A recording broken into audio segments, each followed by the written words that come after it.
안녕하세요. 저는 실화 사연을 자주 듣는 구독자입니다.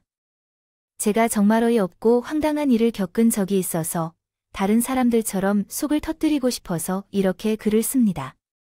제게 있어서 살아오면서 가장 어려운 일은 사람을 사귀는 일인 것 같아요. 살아가기 위해 어쩔 수 없이 사람들과 상호작용을 해야 한다고 하지만 정말 맞지 않는 사람을 만났을 때 정말 어렵죠. 그런 사람과 가족까지 되었을 때는 그 스트레스가 매우 커진다고 생각해요. 지금은 관계를 끊은 사람이지만 한때는 제게 가족이었던 사람이 있었는데 그 사람 덕분에 몇 년을 더 늙은 기분이 들어요. 그래서 오늘 그 속을 터뜨릴 수 있어 좋아요. 해볼게요. 제가 늙은 분이 되게 한 주 된 원인은 다름 아니라 저에게 며느리로 온 여성분이셨어요. 집에는 잘 나가는 사람이 들어와야 한다는 것은 다들 아시겠지요. 결혼이란 서로 마음이 맞아서 하는 것이지만 집안과 집안이 서로 얽히는 중요한 것이에요. 그래서 이것을 따지고 저것을 따지고 하는 거잖아요. 그러나 자식이 좋다 하면 내 마음에 안 들더라도 어쩔 수 없는 게 또 결혼이겠죠. 이야기를 시작하기 전에 제 가족과 관련된 이야기부터 먼저 할게요. 저희 부부는 연애를 통해 결혼을 했어요. 친구 소개로 만난 남자분이었는데 그때 제게 소개받을 때 가장 중요하게 생각한 건 남자분의 직업이었어요. 돈이 많은 남자를 만나려 했죠. 그렇게 따지던 게 아니었어요. 안정적인 직업을 가진 사람과 결혼하는 게 제 목표였거든요. 그래서 직업을 꼼꼼히 살펴봤어요. 재미로라도 할 수 있는 게 소개팅인데 뭘 그렇게 따져서 만나냐고 친구들은 뭐라 했을지 몰라요. 사람 인연이라는 게 어떻게 될지 모르잖아요. 그래서 그 고집만은 고수했었죠. 제가 그렇게 남자의 직업에 단호했던 건 모두 이유가 있었어요. 바로 우리 부모님 때문이었어요. 지금은 돌아가시고 계시지 않은 우리 아버지 얘기를 하자면 남편으로서 또 아버지로서 아주 형편없는 분이셨어요. 왜냐하면 아버지의 직업이 동네 건달이었기 때문이죠. 차라리 제대로 된 조폭으로 업을 삼으시던지 아니면 아예 그 분야에는 손대는 게 아니라고 하던데요. 아닌 동네 건달로 활동한 분이셨기 때문에 가정은 어떻게 되셨을지 알 수 없어요. 건달로서 활동했기 때문에 제대로 된 직장은 가지지 않았고 그래서 집에 돈이 없었습니다. 생활비를 어려워하며 돈이 생기면 동네 양아치 같은 친구들과 어울려 도박을 하거나 조폭들에게 시켜 일을 하면서 다른 사람에게 끼치는 고통스러운 일을 하셨어요. 한마디로 인생을 허비하며 살아오신 분이에요. 현주야, 그래도 네 아버지이셔서 다른 사람들에게는 좋게 얘기해야 해. 응, 엄마, 나는 그 인간 아버지라고 하기도 싫어. 하지 않는 게 좋아. 그게 좋아. 엄마는 아버지께서 돌아가신 후 한참이 지난 후니까요. 흘러도 여전히 원망하는 것을 타이르려 하시는 분이 계셨지만 저는 결코 타협하지 않았어요. 중학생 시절 돌아가신 아버지께서는 마지막까지 조폭들과의 싸움에서 휘말려 생을 다스리셔서 엄마는 홀로 아이를 기르며 고난을 이겨내셔야 했어요. 좋아하시던 동네 오빠와 결혼한 엄마는 무능하고 책임감 없는 남편을 만나 그렇게 평생을 고생하셨죠. 아버지 때문에 동네 사람들의 인심도 갈라지고 남기신 빚까지 모두 엄마께서 안아야 했지만 엄마는 한 번도 제 앞에서 아버지를 향한 나쁜 말을 하신 적이 없어요. 돌아가신 날마다 각종 제사를 준비하시는 거죠. 제사를 지내고 아버지의 생일이 오면 사람도 없는데 생일상을 차리시는 분이셨습니다. 개차반인 남편도 남편이지만 친절하고 지고지순한 엄마를 보면서 저는 다짐했어요. 결코 아버지와 같은 사람과 결혼하지 않을 것이며 제 남편은 성실하고 안정적인 직업을 가진 남자여야 한다고 마음먹었습니다. 이런 다짐 덕분에 지금의 남편과 결혼하게 되었어요. 친구의 소개로 만난 남편은 초등학교 교사였는데 첫 만남부터 그가 전해주는 직업의 매력을 느꼈어요. 대화를 나눠보니 우리의 대화 스타일이 잘 맞았고 위험한 행동을 할 것 같지 않아 저에게 안전한 사람으로 느껴졌어요. 신뢰를 주는 분이었던 그 사람과 몇 달 동안 데이트를 보낸 뒤에 결혼하기로 결정했고 결혼 후 1년이 지나지 않아 결혼식을 올렸습니다. 처음에는 교사 아들을 둔 시어머니께서는 저를 별로 좋아하지 않았습니다. 아버지가 돌아가신 상황에서 급한 결혼이 필요했고, 그때 시아버지가 되시게 된 남성이 병원에서 시한부 진단을 받아 급한 상황이었습니다. 아들이 아버지께서 돌아가시기 전에 결혼을 희망해 허락을 받게 되었습니다. 처음에는 편모아를 집안이 좋아 보이지 않아서 마음에 들지 않았을 것입니다. 돌아가신 시아버님 덕분에 제 결혼이 잘 성사된 것이죠. 결혼 당시에는 저도 직장에 다니고 있었는데 나름 중소기업 격리로 일하고 있었어요. 남자만큼 벌지는 못했지만 당시에는 또래 친구들보다 연봉이 괜찮았거든요. 결혼을 하면서 일을 그만두게 되었어요. 요즘은 여자들이 결혼해도 일을 계속할 수 있잖아요. 그러나 그 당시에는 결혼하면 회사를 그만두는 것이 당연시되어 있었기에 저도 그렇게 했죠. 결혼과 동시에 전업주부가 되었어요. 저희는 결혼을 하고 신혼생활을 본가에서 시작했어요. 어머님 혼자 계시는데 분가는 하고 싶지 않다고 하는 남편의 말 때문에 합가를 했는데 이제 막 결혼한 제 입장에서는 아주 많은 부담이 되었어요. 그럴 만한 이유가 있습니다. 엄마와 저 딸랑 두 식구만 살다가 장남인 남편 밑으로 두 동생의 시어머니까지 함께 살게 됐으니 보통이 아닌 일이에요. 아침부터 저녁까지 주방에서 떠날 수가 없었고 다들 출근을 한 후에는 청소와 빨래를 해야 해서 한시도 쉴 틈이 없었어요. 어미야, 내일 주문이 생일이니까 오늘 칼비 좀 채워주십시오. 추무니까 소갈비를 그렇게 좋아해요. 어머님 그리고 그 행주랑 수건 좀 싹 다 삶아주세요. 날씨가 이래서 그런지 그 냄새가 나서 안 되겠어요. 우리 집은 매일 삶아서 그렇게 해주세요. 매일 그렇게 했었나요? 그래 뭔가 매일 왜 너희 집에서는 그렇게 안 했니? 친정에서도 그렇게 했겠죠. 다만 제가 안 해서 몰랐던 것뿐이고요. 남편 속옷까지 싹 다 다려서 입히는 시어머님은 막 결혼한 저에게 살림을 제대로 가르치시겠다면서 매일매일 제가 할 일을 체크하셨어요. 반찬 만드는 방법부터 빨래를 개서 정리하는 방법까지 싹 다 어머님 방식으로 배우는데 차라리 내가 돈을 벌러 가지 싶을 정도로 스트레스가 심했어요. 그러니 자동으로 몸에 살이 빠져 결혼 3개월 만에 보는 엄마는 저를 보고 크게 놀라셨던 기억이 나네요. 어머, 세상에, 현지야. 너, 시댁에서 굶니? 살이 왜 이렇게 많이 빠졌어? 엄마, 나 좀 살려줘. 너무 힘들어. 오랜만에 보면 엄마 얼굴에 눈물이 왈칵 쏟아졌어요. 맘 같아선 정말 엄마 손을 잡고 집에 가고 싶더라고요. 그런데 차마 그럴 수가 없어서 엄마 손을 잡고 얼마나 울었는지 몰라요. 결혼이 이런 거야. 이런 거면 나 안 할래. 집에 갈래. 애 같은 송지 하지 말고 참아봐. 아직 미숙해서 그래. 익숙해지면 괜찮아. 그리고 이제는 이 집은 거긴데 어딜 간다 그래? 이렇게 평생을 어떻게 살아? 결혼하면 남편이 생기고 시부모님이 생긴다는 걸 알고는 있었지만 이렇게 힘이 드는 줄은 꿈에도 몰랐어요. 게다가 시어머님께서 가르치시는 살림도 너무 어렵게 느껴졌고요. 할 수 있다면 정말 결혼을 막론하겠어요. 진심으로요. 현주야, 엄마도 내가 이렇게 힘들어하니 마음이 아프다. 하지만 내가 받아들여야 할 것이 있다. 시어머님을 잘 도와주고 막내들도 잘 챙기며 김서방 또한 마찬가지이다.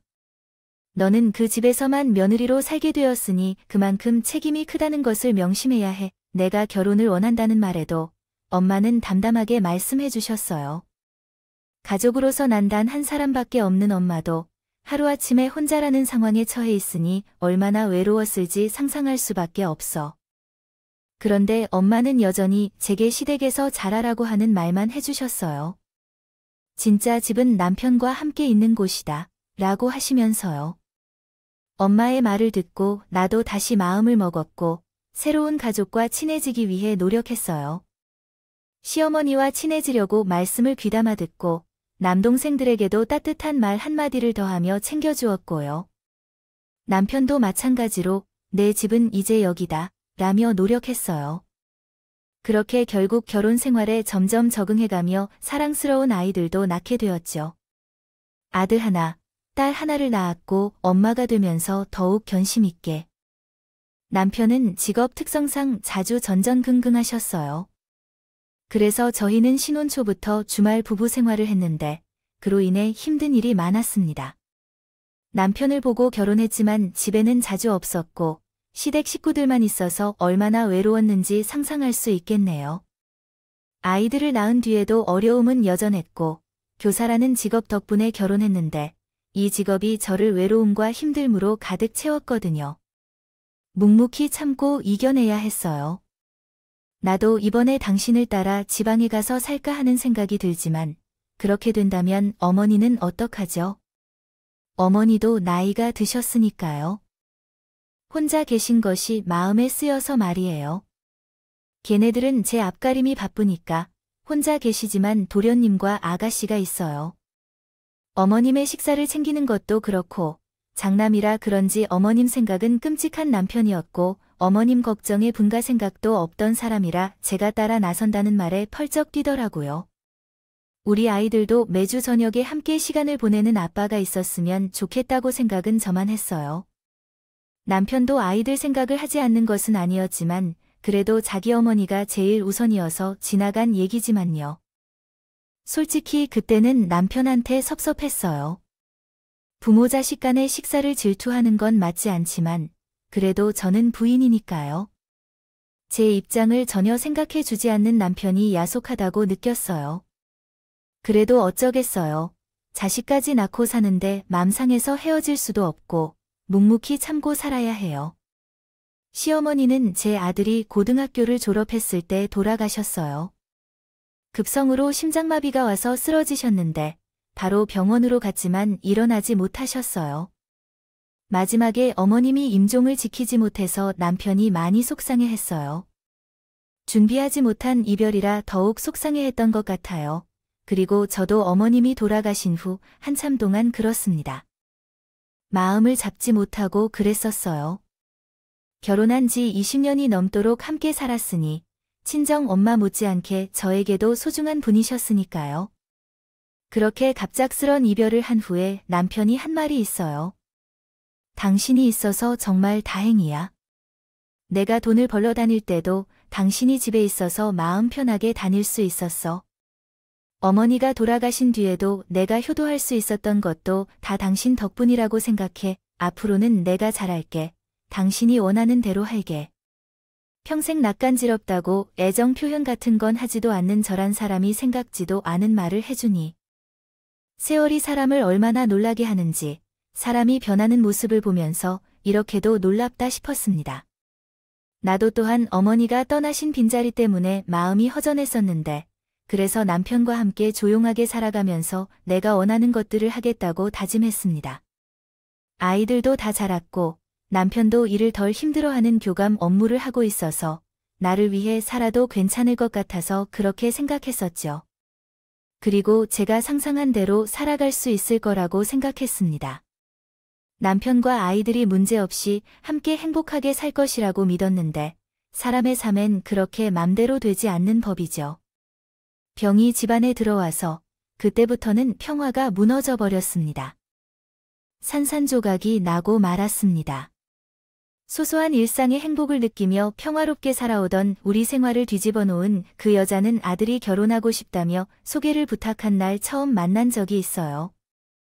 아빠를 닮은 조용한 성격인 아들은 한 번도 누구를 소개해준 여자가 없었죠.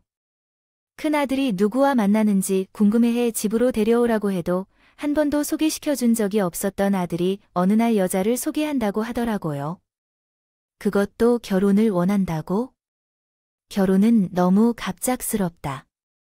그러니까 성태야, 내가 그런 말을 하니 낯설군. 내일 모레에 나는 30이 되는데 어쩌다 한 여자를 만날까봐 걱정하고 있었어요. 내가 한 번 더 인사를 시키지 않았으니 어떻게 그런 식으로 했는지 궁금했어요. 어떤 여자인지, 어떻게 만나게 된 건지 궁금했다면 우리는 그냥 소개로 만났어요. 상대방이 어떤 사람인지 알고 싶다면 인사할 때 한번 보세요. 그래서 쑥스러움에 귀가 빨개진 아들은 서둘러 방으로 들어가 버렸어요. 그렇게 부끄러워하는데 연애를 어떻게 진행했을지 궁금할 정도로 순진한 아들이었어요. 결혼을 하고 싶다고 해서 우리 부부는 아들에게 많은 기대를 했고 그때 바라는 며느리의 모습을 떠올리며 조심스럽고 얌전하며 부드러운 여자를 생각했어요. 혼자서 기뻤죠. 그렇지만 아들이 마침 잘 데리고 왔는데 인사시킨 여자는 제 예상과는 정반대의 모습을 한 여자였어요. 어머님, 아버님, 어서 오세요. 만나서 반가워요. 무엇을 좋아하시는지 몰라서 이 가방은 어머님을 위한 것이고 이건 양주예요. 아버님께서 좋아하실 것 같아서요. 고마워요. 우리 집에 인사를 온 여자는 저희 부부가 예상한 모습과 매우 많이 다르셨어요. 화장이 짙은 얼굴에 긴 생머리, 몸매가 드러나는 원피스에 누구나 아는 명품 가방을 들고 나타났는데 우리는 선물을 챙겨왔다고 해요. 딱 봐도 선물 가격이 몇백은 되는 것 같았고 손님이 왔다고 나름 신경을 써서 차린 식탁이 부실하게 느껴지도록 우리 집과 그 여자는 한눈에 봐도 어울리지 않는 모습이었어요. 저는 너무 놀랐고 아들과 그 여자를 번갈아 봤어요. 아들과 그 여자는 손을 맞잡고 서로를 사랑스럽게 쳐다보았습니다. 저는 성태 씨를 많이 좋아해요. 처음 우리가 사귈 때도 제가 쫓아다녀서 사귄 거였죠. 어머님, 아버님, 제발 우리 결혼을 허락해 주세요. 저는 성태 씨를 행복하게 해줄 자신이 있어요. 아들은 둘이 동갑이라고 했지만 어느 모로 봐도 제 아들보다 훨씬 성숙한 모습을 하고 있었고 그리고 아들보다 훨씬 재력이 많아 보였어요. 어색한 식사 시간이 끝나고 그 여자가 돌아간 후 제가 아들에게 진지하게 물었습니다. 정말 사랑하는 여자가 맞나요? 자의로 결혼을 결정하는 것이 맞나요? 이렇게 물었더니 아들이 솔직히 수연이는 우리 집보다 훨씬 부유하단 말인데 건물도 있고 돈도 많으며 엄마가 부담스러워하는 것을 잘 알아요. 그래서 제 결정은 이미 끝났습니다. 엄마, 저는 수연이랑 결혼하고 싶어요. 아들은 제가 무슨 말을 하는지, 무엇을 걱정하는지 다 알고 있더라고요. 그럼에도 결혼을 해야겠다고 하는 모습을 보면 그 여자를 정말 사랑하는구나 생각했습니다. 하지만 이렇게 집안과 잘 어울리지 않는 여자를 들이는 것이 옳은 선택인지에 대한 갈등이 많아졌습니다. 괜히 어울리지 않는 사람을 받아들여서 집안에 혼란을 일으키는 것은 아닐까 걱정도 되고요. 남편도 제처럼 고민을 하는 모습이었고요. 하지만 우리가 고민하고 결론을 내야 할 때가 온 건가요? 결혼을 하기로 결심한 다자녀의 사정이 이미 확정된 상황이에요. 아들은 저희에게 결혼하고 싶다는 말을 여러 차례 하고 그 여자는 집으로 비싼 선물을 계속 보내기 시작했어요. 이에 고민스러운 마음에 절친한 친구에게 물어봤더니 그런 걸 무슨 고민을 해? 그 여자가 성태한테 목매단다고 하니 둘을 빨리 결혼시켜야겠구먼. 우리 며느리는 동생이 넷이나 돼 우리 아들이 그 집으로 돌아가는 경우에 그 사람이 벌어놓은 돈을 다 줄까 봐 걱정이야. 나는 그런 걱정을 안 해도 되고 너무 좋구만. 걱정할 것도 많은데 오히려 부자 며느리를 부러워하는 친구였어요. 그 친구를 듣고 보니 괜히 걱정만 하는 식은 생각도 들었어요. 저는 이런저런 불안을 갖고 있었습니다. 고민을 하는 동안 아들은 결혼하겠다고 더욱 성화된 댔으며 결국 그 기세에 밀려 저도 결혼을 허락하게 되었어요. 솔직히 그 여자가 우리 아들을 더 좋아한다고 해서 안심도 되었고요. 아무래도 재력이 많은 사람이 큰 소리를 내게 돼 있는데 자기가 돈이 많다고 우리 아들을 업신여기지는 않을 거라는 생각도 해서 허락했어요. 결혼을 허락하자마자 둘은 결혼식 준비에 정신이 없다고 했어요. 며느리들, 그 여자가 돈이 많다는 것을 과시하려고 아들에게 몸만 오라고 했더라고요. 그 소리에 저희는 황당해했지만 아무리 그래도 몸만 오면 우리도 너 살 집 하나는 마련해 줄 수 있어. 물론 전세밖에 안 될 것 같지만 우리 엄마 수연이 명의 아파트가 하나 있어요. 거기서 신혼을 시작하기로 했어요. 아니면 살 집은 남자 쪽에서 준비하는 것과 관련이 있어요. 수연이가 여유 있어도 그렇게 다 의지하면 안 돼요. 결혼 때문에 산 게 아닌데 엄마 너무 그런 생각하지 마세요. 응, 난 잘 모르겠어. 내가 부자가 아니라서 그런 건지. 마음이 불편해. 솔직한 제 심정이었어요. 며느리들 아이가 해온다는 집도 아들에게 사준다는 차도 모든 게 저는 부담이 된답니다. 다니는 걸 보면 돈이 많다는 걸 알겠지만 그래도 우리한테 아무것도 해주기를 요구하고 싶지 않아요. 필요 없다 라고 하니 마음이 편하지 않았어요. 그리고 부모님께서 외국에 계신 상황에서 상견례를 할 수 없다는 말도 이해되지 않았고요. 우리 결혼식 때는 한국에 오실 거예요. 코로나로 인해 현재 상황이 여의치 않으니까 이해해 주실 수 있죠. 이렇게 말하며 상견례 대신 영상통화로 인사를 드렸는데 참 시대가 많이 변했구나 싶기도 하고 어쨌든 불편했어요. 신혼집은 며느리의 아파트에서 하기로 했고 그 안에 넣을 살림은 우리 쪽에서 준비하기로 했어요. 그것도 필요 없다는 걸 저가 우겼기에 그렇게 하기로 했죠. 저가 고르면 또 마음에 안 든다고 할까봐 며느리에게 골라서 저희에게 돈만 알려달라고 했는데 그 돈만 해도 5천만 원이 들었어요. 물론 집을 마련하는 것보다 훨씬 적은 금액이에요. 하지만 집안에 넣을 살림만 샀는데 5천만 원이라면 적은 돈은 아니었어요. 요즘 물가가 장난이 아니래요. 살림살이 하는데 5천만 원이면 적은 돈이 아니에요. 그렇죠. 수연이가 좀 비싼 걸 골랐지만 그래도 그것을 해야 살면서 떨어지지 않죠. 아무리 걔가 괜찮다 해도 귀 안에 들어오면 빈손으로 오라고 해도 해야 하는 거예요. 네, 제가 모은 돈으로 해도 되는데 그 돈은 비상금으로 딱 놔두세요. 그래야 혹시나란 기대로 살면서 무슨 일이 있을까 어떡하죠?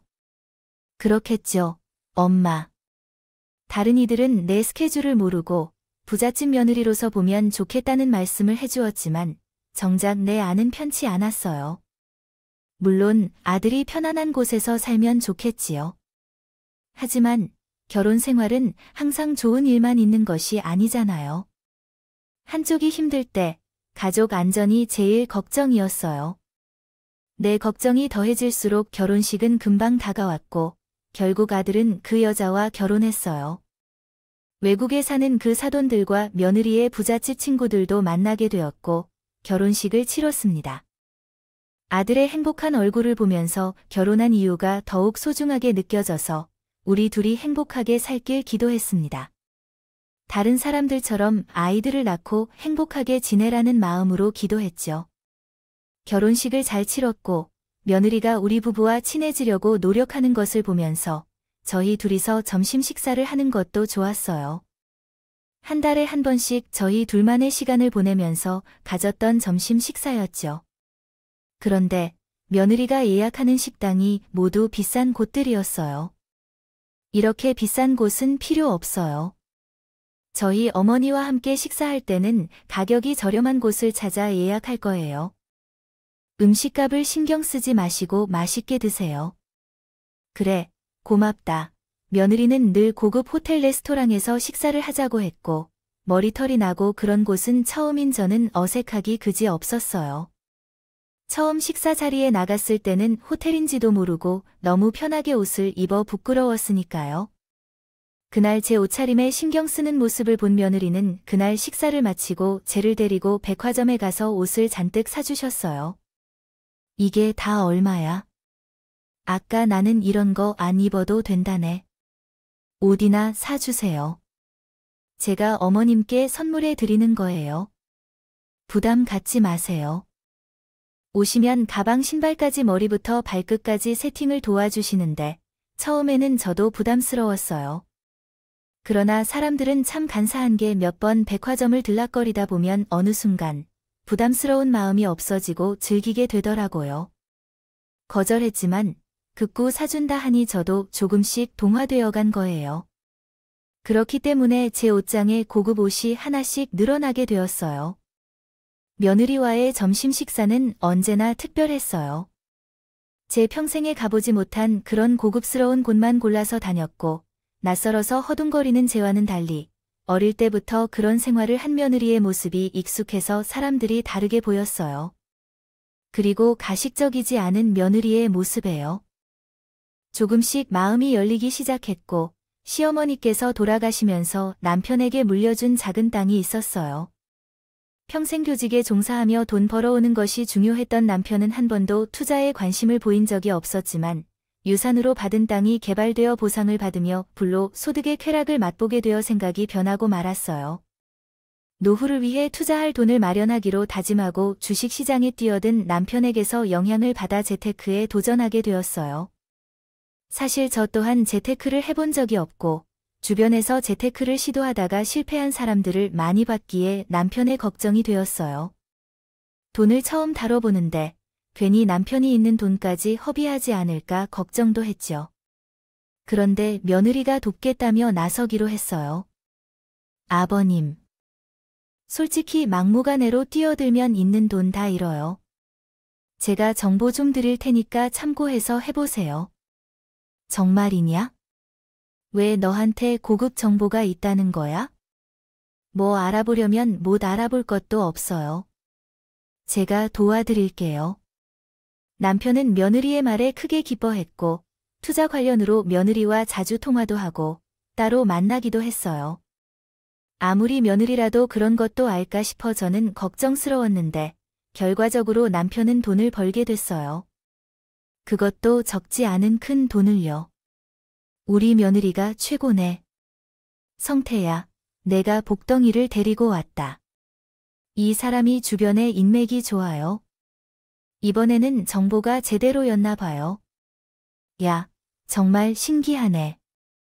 새아가는 정말 우리랑 딴 세상에 사는 애가다. 저도 신기해요. 어쨌든 아버지께 도움이 됐다는 게 기분이 좋네요. 그가 조금씩 우리 가족에 녹아들며 집안 일들의 중요한 결정권을 가질 정도로 자리가 커지고 있어요. 하지만 평범한 며느리들이 하는 그런 일은 전혀 안 했어요. 제사 음식을 만들거나 생신상을 차리는 건 한 번도 안 했죠. 기념일에는 식당을 예약해서 외식을 하고 제사나 명절 때는 봉투에 현금을 잔뜩 담아서 주곤 했어요. 자기가 잘할 수 있는 일로 며느리 역할을 하겠다는 게 좀 씁쓸한데 그런 마음이 들어요. 처음에는 한 번도 경험해보지 못한 고급스러운 경험을 하게 되어 놀라고 기쁘고 그랬는데 모든 돈을 들여 먼저 해결했더니 가족 사이에 긴밀한 애정 같은 건 없었거든요. 게다가 아들과 얘기가 되면서 아이도 갖지 않겠다고 했을 때는 제게도 많이 화가 났었고요. 그런데 남편도 아들도 능력 있는 며느리에게 홀랑 넘어가 버린 상황이라 화를 내고 서운해하는 건 제가 혼자였어요. 제가 중요하게 생각했던 가족애가 점점 희미해지는 기분에 속상했는데 시대가 변했다며 우리도 변해야 한다고 말하는 가족들에게서는 저는 고리타분한 사람으로 여겨졌어요. 저만 소외되는 것 같았고 특히 평생 동안 중요하게 생각하고 참고 희생했던 것들이요. 이제 중요하지 않다는 것을 말하니 나는 덜 중요한 사람이 되는 기분이 들었습니다. 점점 며느리와 만나는 자리에 참여하지 않게 되었고 바쁜 며느리도 나를 찾지 않게 되었어요. 그러던 중 오랜만에 둘이서 점심을 먹게 되었어요. 그날은 중심 레스토랑에서 식사를 했죠. 평소에는 서양식을 먹었는데 중식은 처음이었습니다. 처음부터 코스 요리에 놀라고 기가 막힌 음식 맛에 한 번 더 놀라며 음식을 즐기고 있었어요. 어머님, 중요한 전화가 와서 잠시만 기다려 주세요. 그래, 편하게 받고 와. 며느리는 사무가 바빴고 전화기를 끼웠어요. 손에서 놓지 않았어요. 그날도 밥 먹다 말고 통화한다고 나가더군요. 며느리가 아니라 상전을 모시고 산다는 생각이 들었어요. 이렇게 바쁘면 그냥 일이나 하지 괜히 나를 불러서 점심 사 먹이나 다는 싶은 생각이 들었어요. 자연히 음식 맛도 떨어졌고요. 오지 않는 며느리를 기다리며 혼자 앉아 있는데 누가 아른 체를 했어요. 어머니, 여기 웬일이세요? 아니, 기혼이 아니니 오랜만이다. 아들의 오랜 친구를 그곳에서 만나게 되었어요. 어릴 때는 곧잘 우리 집에 와서 아들과 놀던 아이였는데 크면서 얼굴 보는 게 뜸해졌거든요. 그런데 우연히 그곳에서 우리가 만난 거죠. 저는 여기서 일해요. 일한 지 한참 됐어요. 아, 그렇구나. 너가 호텔 경영학을 전공했지? 네가 벌써 30이 넘었다니. 어쨌든 오랜만에 너를 만나니 너무 좋아. 늘 그랬어요. 어머니가 진짜 예전이랑 똑같으세요. 아니야, 세월이 얼마나 흘렀는데 나도 많이 늙었어. 그런데 어머니랑 함께 오신 분은 잘 아는 분이에요. 왜 아들의 결혼식에 안 오신 건가 했는데 며느리의 얼굴을 모르시는 것 같더라고요. 누구세요? 묻는 얼굴이 너무나 조심스러워서 누구인지 말하지 않고 왜 그러세요? 하고 오히려 물었죠. 가까운 관계가 아니면 조심해야 할 것 같아요. 그 여자는 무서운 여자니까요. 무서웠어요. 왜 이런 얘기를 하시는 건지 몰라요. 며느리는 계속 통화 중이라 자리에 오지 않았고 저는 의미심장한 이야기를 더 듣고 싶었어요. 얘기할 수 없지만 그 여자가 여기 식당 주인이자 조직의 마누라인 걸 알게 되어 귀를 의심했어요. 조직의 마누라는 뜬금없는 얘기에 머리가 뒤죽박죽해지더라고요. 뭐라고요? 조직의 마누라라고요? 여기 레스토랑의 진짜 주인이 조직 두목이거든요. 하지만 그 여자가 그 두목과 사귀는 사이라서 처음부터 사귄 관계여서 마누라라고 불러요. 당신이 그분을 잘못 보셨을 거라고 믿을 수 없었어요. 조직원이라니요. 요즘 세상에 조직원이 어디 있어요. 게다가 어릴 때 아버지 덕분에 주먹 쓰는 사람들을 질색하는데 나의 며느리가 그 어두운 세계와 관련이 있다는 말에 제가 기겁을 했습니다. 아들의 친구는 제가 너무 당황했는지 급히 자리를 떠나며 곧 이어 들어온 며느리에게 다짜고짜 물었습니다. 너는 식당의 주인과 아는 사이니? 며느리는 제 질문에 표정이 구제어법했지만 곧이어 아무렇지 않은 듯 대답했습니다. 네, 많은 사람들이에요. 왜요? 며느리가 그 여자를 아는 사이라고 했지만 제 귀에는 조폭 마누라로 들렸습니다. 이미 들은 게 있으니 생각이 그쪽으로 흐르는 것은 당연히 있었죠. 너의 정체가 뭐니? 대체 왜 우리 아들에게 접근한 거야? 흥분한 나머지 소리를 고래고래 지르고 그 여자는 질린다는 표정을 했습니다. 짖더니 오늘은 바쁘다며 안 되겠다고 하고 먼저 떠났어요. 혼자 레스토랑에 남아있는 제가 진정이 되지 않아서 한참을 앉아 있어야만 했습니다. 아들이 결혼하겠다고 하며 나를 데리고 온 순간부터 뭔가 불편했어요. 결혼식을 올렸지만 우리 가족이라는 느낌이 들지 않고 겉돌기만 한 느낌이 계속 들었고요. 그런데 아들의 친구가 한 마리 기폭제가 되어 내 의심이 더욱 커졌습니다. 집에 돌아와 남편에게 낮에 들은 일을 전했어요. 남편은 깜짝 놀라며 아무 말도 못하고 골똘히 생각에 잠겨 있더군요. 그러더니 한참 후에 말을 꺼냈어요. 실은 당신께 말하지 않은 것이 있습니다. 뭐냐면 나한테 숨긴 게 있는데요. 그게 있대요. 어렵게 말을 꺼낸 남편의 이야기를 듣고 저는 깜짝 놀랐어요. 그 여자의 부탁으로 남편의 통장으로 거액의 돈이 들어왔다는 겁니다. 자그마치 20억이라고요. 제 귀를 의심했죠. 20억이라니 너무 큰 돈이죠. 그 중식당은 남자를 구한다는 곳으로 이용되었고 자주 그곳에 출몰해 직원들도 대충 알게 되었던 것 같아요. 그런데 2년 전부터 안 보인다는 소문이 있더라고요. 꽃뱀 행동을 했다는 소문이 있어서 우리도 해외로 떠난 건가 싶었지만 별일도 없는 줄 알았었는데요. 성태와 결혼한 줄은 꿈에도 몰랐어요. 저는 온몸의 기운이 쏙 빠져버렸어요. 남편도 말을 잃고 멍하게 있었고 그 사실을 아들에게 어떻게 알려야 할지 조심스러웠습니다. 아들이 받을 상처가 얼마나 클지 생각하니 마음이 아팠고 머리가 깨질 듯이 아프네요. 하지만 가만히 있을 수 없어서 당장 그 여자에게 전화를 걸었어요. 아들과 집에서 저녁을 먹고 있다는 소리에 그녀에게 바로 우리 집으로 오라고 했어요. 혼자 오라는 당부도 드렸죠. 곧 그 여자가 우리 집에 왔을 때 저는 해명을 요구했어요. 내가 알게 된 것이 사실과 달라질 수도 있겠지만 제가 알고 있는 것은 사실이라고 생각해요. 그러니 우리를 속이지 말고 진실을 말해달라고 했어요. 어머님이 무슨 말씀을 하시는지 제게는 모르겠어요. 오늘 낮에 다녀온 레스토랑 주인이라는 것이 진짜 조폭이라는데 맞다. 그 조폭과 너가 애인 사이라고? 그게 다 사실이냐고 나는 단호하게 물었다. 여자가 무엇을 말하는지를 듣고 싶었다고 했어. 정말 참다가 화내어 죽겠네. 뭐가 그렇게 궁금해서 이따 봐라 요구했다고 했어. 내가 조폭과 사귀냐고? 맞아. 나 조폭과 사귀었어. 하지만 내가 집안에 며느리로 들어오고 난 이후로 처음 본 그 모습에 너무 놀랐어. 그가 본 모습이군. 그동안 내가 불편했던 것들에는 모두 그 이유가 있었다. 그때서야 내 불편한 마음이 이해되었어요.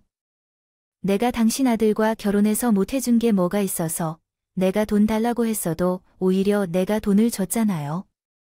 백화점에서 옷도 사주고 가방도 사주고 다 했는데 뭐가 불만이냐고 하는 거예요. 나는 다른 걸 원하지 않아요. 당신 아들과 함께 살기만 하면 되니까 제발 나를 건드리지 마세요. 내가 이렇게 해도 우리 아들과 살 수 있을 것 같아요.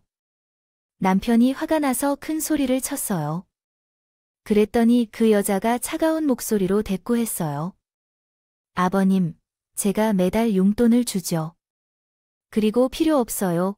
뭐, 당신 아들이 이 상황을 다 아는 순간 돈도 다 날아가는 거예요. 아셨어요? 좋은 것을 사줄 때는 거렁뱅이처럼 넙죽넙죽 잘 받아먹고 뒤에서 딴소리야. 진짜 그 여자의 협박에 저희 부부는 둘 다 할 말을 잃었어요. 뭐가 그리 당당한지 내가 며느리를 들인 게 아니라 사기꾼 꽃뱀을 들였구나 싶어 배신감이 치밀어 올랐죠. 그때 아들이 거실로 들어섰어요. 지금 내가 들은 말이 다 뭐야? 거렁뱅이 지금 우리 부모님한테 한 소리야? 아, 당신 왜 왔어? 이실직고 해. 이게 다 무슨 말이냐고. 저는 아들이 화를 내는 모습을 그때 처음 봤습니다. 내 아들이지만 화내는 게 너무나 무서웠어요. 도끼 눈을 하고 언성을 높이는 게 단단히 화가 난 모습이었죠. 그 여자는 아들에게 무슨 책 잡힌 게 있는지 바로 꼬리를 내렸어요. 그때 아들이 나를 본다고 느꼈어요. 그러나 나는 아무 일도 없었다고 웃으며 묵살하려고 했지만 아들은 눈치를 주지 않았어요. 그때가 되자 나는 내가 본 것을 모두 아들에게 말했어요. 그 여자가 우리에게 한 욕설도 말이에요. 아들은 분노했고 그 여자는 곧바로 무릎을 꿇고 아들에게 사과했어요. 성태야, 내가 본 것은 모두 거짓말이에요. 다 거짓이야. 다 가짜야. 응, 너에게 실망했어. 어떻게 나를 속일 수 있어? 아니야, 아니야. 성태야, 나는 너 없이 못 살아. 내가 모두 잘못한 거야. 일어나서 나가서 말해. 아들은 그 여자를 데리고 나갔고 얼마 후 혼자 들어왔어요. 엄마, 아버지, 정말 죄송해요. 내가 그 사람을 잘못 보았어요. 어떻게 해야 할까요? 이렇게 못 살 수가 없어서 이혼해야 해요. 결국 아들은 그 여자와 이혼했어요. 남편의 통장에 있던 돈도 그 여자에게 다 주었고 조폭과 연관이 있을 것 같아서 혹시나 아들이 해코지 당할까봐 무서웠어요. 나중에 아들에게 들었더니 그 여자랑 조폭이 깊은 관련이 있다고 하더라고요. 꽃뱀 노릇을 하면서 검을 급들어 약점을 잡아서 돈을 뜯어낸 것도 맞고요. 그런 여자가 왜 아들과 결혼하겠다고 한 건 도통 이해가 안 돼요. 그래서 물어봤더니 나한테 따뜻하게 대해주고 사람으로 대접받은 게 나에게 처음이었다고 했대요. 그게 너무 좋아서 저랑 결혼까지 했는데, 근데 저는 그 여자랑 못 살아요. 정말 거짓뿐인. 여자랑 평생을 어떻게 살아야 할까 아들도 충격이 컸던지 정신이 반쯤 나가 있는 것 같았어요. 그렇게 정리해도 몇 번이나 아들을 찾아뵈도 아들은 상대해주지 않았어요. 그리고 이혼 도장을 찍었죠. 이 모든 일을 겪은 후 한동안 걱정으로 밤잠을 이룰 수 없었습니다. 혹시나 앙심을 품고 그 여자가 우리 가족에게 해코지를 할까봐 너무 걱정이 되었거든요. 그래서 이사를 하고 핸드폰 번호도 바꿨어요. 처음으로 여자 정체를 알려준 아들의 친구도 일자리를 옮겼고요. 집안으로 한 사람이 잘 못 들어오면 맘고생하는 사람이 많이 됩니다. 저도 충격으로 한동안 정신적인 도움을 받아야 했고, 지금은 안정이 되어서 일상생활을 하고 있지만 가끔 이상한 생각들이 듭니다. 여자 하나 때문에 숨이 막히는 이런 상황에서 화가 나고 속이 무거워질 때도 있어요. 그럴 때 속 터뜨릴 수 있는 곳이 있어서 얼마나 다행인지 모릅니다. 제 이야기는 여기까지예요. 두서없고 진짜 이런 일이 신기할 거라 생각하실지 모르겠지만 실제로 제가 겪은 일이에요. 사람을 만날 때는 항상 신중하시길 바랍니다. 끝까지 들어주셔서 감사합니다. 건강하세요.